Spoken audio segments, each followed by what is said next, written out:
All right, ladies and gentlemen, let's welcome Laura Purcell to the Ray Carr Show, recording star. Laura, let me begin the interview by asking, give me a little background on your career. Oh my goodness. Well, I grew up in Nashville. My father is Bill Pursell. He recorded with Patsy Cline and Johnny Cash, Chet Atkins, Marty Robbins, even Bob Dylan. So Wow. I kind of grew up in music, and I moved out to Los Angeles in my mid-20s and started my own career out here. And I've ended up recording 5 CDs. I've worked a bunch with my dad.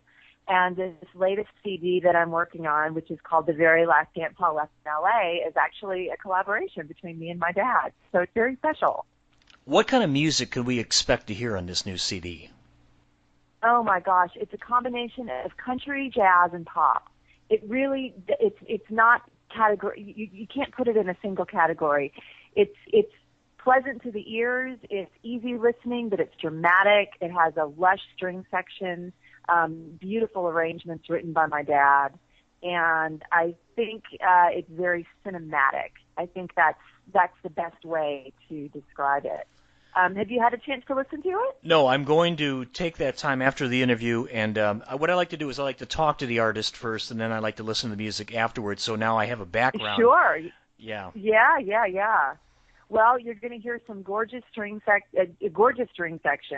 Dad was given carte blanche to really write as big and beautiful as he wanted, and I think it's the best work we've ever done. I think it's beautiful, and the theme of the album has to do with nostalgia and loss, and going back to an earlier time. So it's very retro, and it's real music. It was recorded in Nashville with a 16-piece string section, which was stacked. So we've got 32 strings. Wow. I worked with some of the best players in town, the guitar players. Oh my goodness. Well, Nashville, you throw a dime and you land on guitar players. There's so many. These guys were incredible. Dave Cleveland, a drummer, Paul Lyne, worked with Shania Twain and Faith Hill. So I was really, really fortunate to get an all-star assembly of musicians, and it was just an incredible experience. Well, it sounds like a great experience, and I can't wait to hear the CD. Now, let's go back a little bit, Laura. Talk a little bit about some of the influences and some of the great singers you heard growing up that you wanted to emulate, that you thought were inspirational to you. Well, you'll probably hear this right away when you hear me saying Karen Carpenter was an enormous influence. I adored her. I grew up as a figure skater. I figure skated, and I would skate to Karen Carpenter. And having moved to it and skated to it and sung along with those songs, there's no way that wouldn't have been a huge influence on my life. And as I've gotten older, I have such an appreciation for her simple lines and her soulfulness, just very, very pure singing, unadorned, not a lot of theatrical gymnastics. And as I got older, I started listening to jazz artists like Peggy Lee. Oh, I love her. Currently, Peggy Lee is just amazing. Karen Allison, wonderful jazz singer. There are a lot of really great singers out there. I love Barbara Streisand. I like her earlier stuff. Gosh, let's see. Tony Bennett, of course, and Frank Sinatra. Who doesn't love Frank Sinatra? Right. Peggy Lee sang one of my favorite songs, Black Coffee. Remember that song? Oh, I've sung it many times. I just love that song. That's a great tune. That's a great tune. Yeah, I'll have to throw that one back into my repertoire. That's a very sexy, dark song. And that's one of the first songs I learned how to sing when I started doing gigs. Wow. She was amazing. She wrote a lot of material, and she could just put herself in front of the piano and sing a song and just put it across without any gymnastics. You know what I mean? Yeah. Yeah, she did a song just later. telling the story. Oh, she was a great storyteller. And she did a song later in her career that was kind of an odd song, but I liked it anyway. It was called Is That All There Is? Isn't that fabulous? That is such a great, and it is weird, isn't it? The lyrics are so strange. It's very depressing, but there's something about it that kind of grabs you. And I think it goes on for a long time. Isn't it a long tune? I It's think it is. it's almost like 5 minutes longer. It's near there. Yeah. It's quite long, yeah. And Yeah, wow. I would love to know the background on that. What that was. I'll have to do some research on that. I'm not sure where that came from, but that is a super song. And you really get the depression in her voice and the resigned. She has this resigned quality to oh well, life's going to go on. Then let's keep dancing. That's the lyric. If Yeah, that's all there is, then that's let's right. keep dancing. It's rather sad. I think Randy Newman had something to do with the arranging of that song way back in 1969. I think that's when it came out. Oh, did he? Yeah, I believe he did. Okay, that's interesting. Well, that would have been way late in her career. That's okay. Well, that makes a lot of sense. I love Randy Newman. He's incredible. He really is. Let me get back to your dad, if I may, for just a moment. Yeah. Your father worked with one of my favorite singers growing up, Patsy Cline. Yeah. Oh my God! I mean, Yep. what The was, voice. did The he talk? voice. Yeah. I should have mentioned her as an influence because she was huge. Absolutely.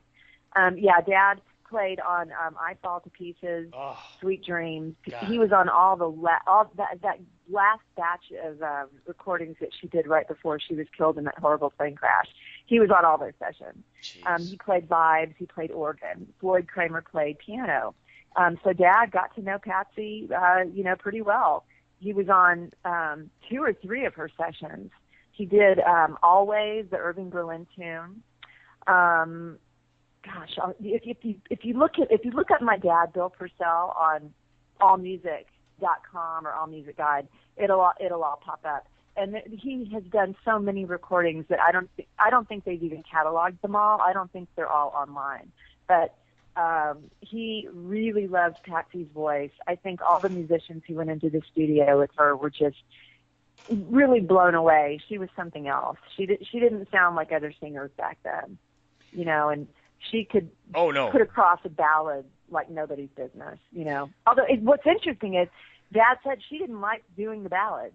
She didn't like half the songs she sang, and Owen Bradley, who was her mentor and really made her famous, he would bring her these songs, and she would say, "I don't want to do this." She had much more colorful language than I'm going to use right now, but she was basically very unhappy with these choices because she was she was a country girl from the mountains. She did yodeling contests. You know what I mean? She was very, very.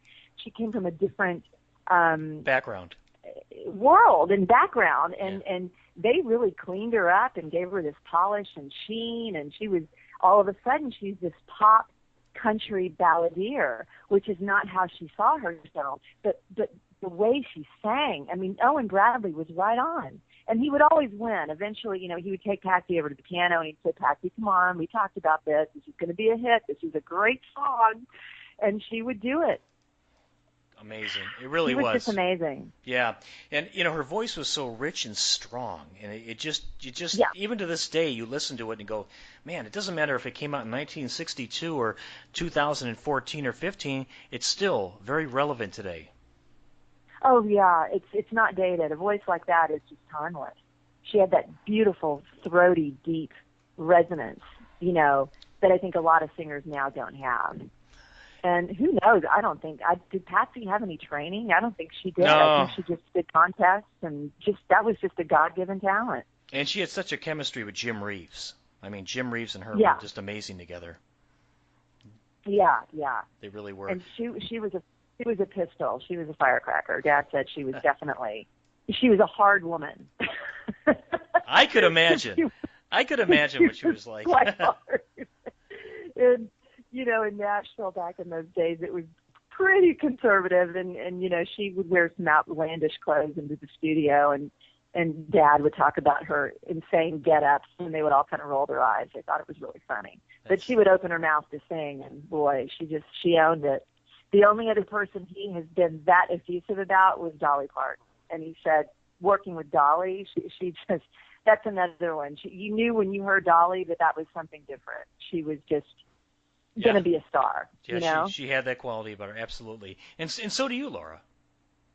Oh, well, thank you. That's awfully nice of you to say. Thank you. I wouldn't put myself in their category, but I'll thank you very much. Well, Laura Pursell, our special guest here on the Ray Carr Show. Laura, I wanted to ask you, how do you keep yourself, after all these years of singing, how do you keep it all fresh and exciting? Because sometimes you do it Mm. for so long, you kind of get a little tired of it. But how do you rekindle that excitement?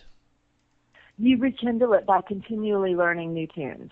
You constantly learn new tunes, and you have new projects, and you keep writing. I've written songs, I've recorded songs that I've written. I work with an incredible group of jazz musicians. Right now in LA, every Thursday night, I sing at a place at the Farmers Market in the Grove. It's a very famous, tourist destination in LA, and the name of the restaurant is called Mixology. And I am there with a phenomenal 7-string guitar player named Ron Eshte. He's incredible. And just trying to sing with this guy and keep up with him is such an education that I'm constantly learning new ways to phrase songs, new harmonies, he plays such crazy stuff outside the box. Your ears sort of get educated to this, and it's a new sound. So I've kind of thrown myself a challenge. Every Thursday, I try to do at least 2 new tunes, something I've never done before or I haven't done in years and years and years. And that way, I do keep it fresh. Because if you sing the same songs all the time, you're gonna put yourself to sleep. You will, unless you work with incredible guys who have different ways of doing it. Maybe you take one song and you change it from a straight ahead jazz beat to a bossa nova, or do something in 3/4 time, or try out a samba beat. And that's another way to keep things, to keep it fresh. You have to. I've heard you sing, Laura, and you have a beautiful voice. I would love to hear you sing the song "My Love" by Petula Clark. I think you would do that one justice. I think you could handle that Well, one. okay, let me write this down. "My Love" by Petula Clark. You're on. Because I think you could do anything, but I think that one would be a great song to challenge yourself. But I think you would do very well at it. You know what? Maybe I should do that, and I'll tape it on my iPhone, and I'll email it to you. How's that? Oh, I would love that. I'll play it on my show, because I play oldies on my radio show, and I would Oh, love. that would be great. Yeah. I can do that. Maybe I'll do that this Thursday. If I have enough time to learn the tune, I learn tunes pretty quickly, so I'll check that out this afternoon. Wonderful. You're on. All right, thank you. And I play a lot of rare 50s and 60s. You could tell your dad that I play a lot of early rockabilly stuff, Johnny Cash, and some of the Sun recording artists and stuff like that. So, that's the kind of forte that I head into when I do my show. Oh, that's great. With some of the lesser-known tunes, material that people haven't necessarily heard before. Yeah, exactly. That's exactly what I do. Yeah, I love that. I love to find tunes like that to sing. It's well, one of the cuts I think you're going to play some other time is a jazz ballad, but it's a little bit lesser known. It's from the musical On the Town, and it wasn't one of the breakout hits, but Tony Bennett recorded it with the great Bill Evans a long time ago, and it's a profound song, and it's sad. That's all I'll say. It's very, very sad, but it's a little bit obscure, and I wonder if your listeners have heard it before. So I'd be curious to hear what their feedback is. Okay. But that would go right along with what you're talking about. I can't wait. Definitely a hidden chestnut. Yeah, a nugget. We call them golden nuggets. They're golden nuggets, and I'm always looking for them. And yeah, I'd love the suggestion by Petula Clark. If you can think of anything else, throw it my way, because I'll check out anything. I love singing stuff. Absolutely, I will. And well, as soon as I get your CDs, we'll take a listen to them. Laura, thank you. We'll be in touch. And listen, I'll email you with some ideas that I have. Oh yeah, that would be great. Thank you, and you're the best. best. That would be awesome. You're welcome. Call me anytime. All right, have a great day. You too. Bye-bye. Bye.